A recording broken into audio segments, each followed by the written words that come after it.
Hi అండి, welcome to Jakkapudi recipes. ఈ రోజు మన రెసిపీ వచ్చేసి హోటల్ సీక్రెట్ చట్నీ. ఇడ్లీ, దోశ, గార, ఇలాగే ఉప్మా దేనికైనా సరే అద్భుతంగా ఉండే హోటల్ సీక్రెట్ చట్నీని ఎలా చేసుకోవాలి ఏంటి అని హోటల్ వారిని అడిగి మరీ చేశానండి.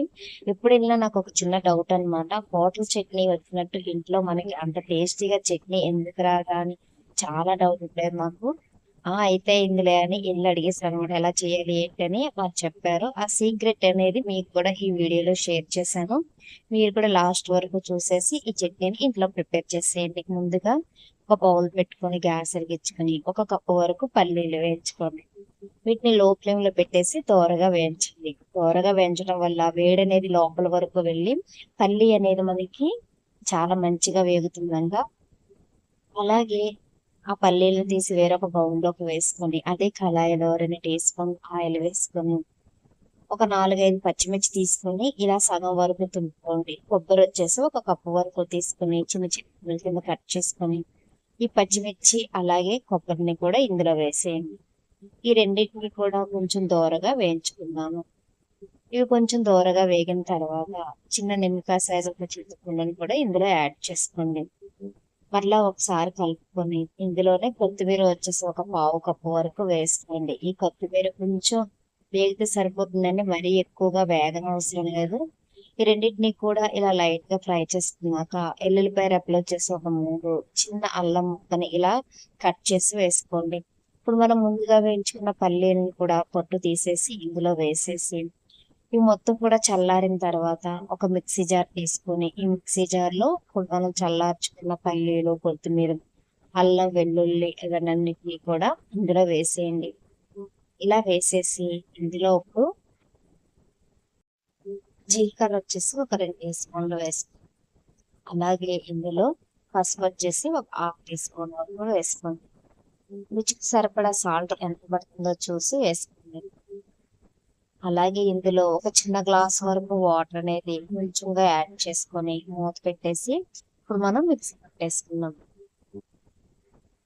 చూడండి, ఇలా మెత్తగా గ్రైండ్ చేసుకోవాలన్నమాట. ఇలా గ్రైండ్ చేసుకున్న ఈ చట్నీని ఇప్పుడు ఒక బౌల్లోకి తీసుకుందాం.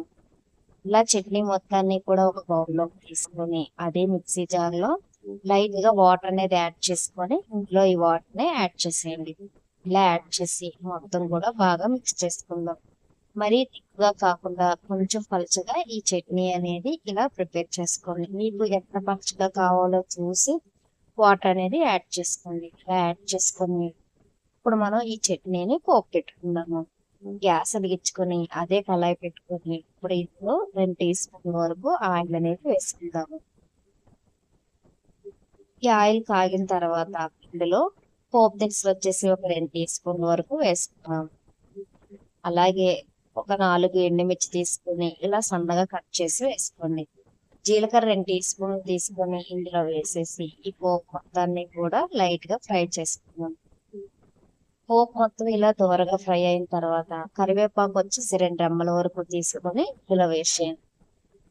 ఇలా వేసేసి ఈ కరివేపాకులో ఉన్న చిప్పట్లు ఆగిపోయి ఈ పోపు ఫ్రై అయ్యే వరకు కూడా బాగా ఫ్రై చేసుకోండి.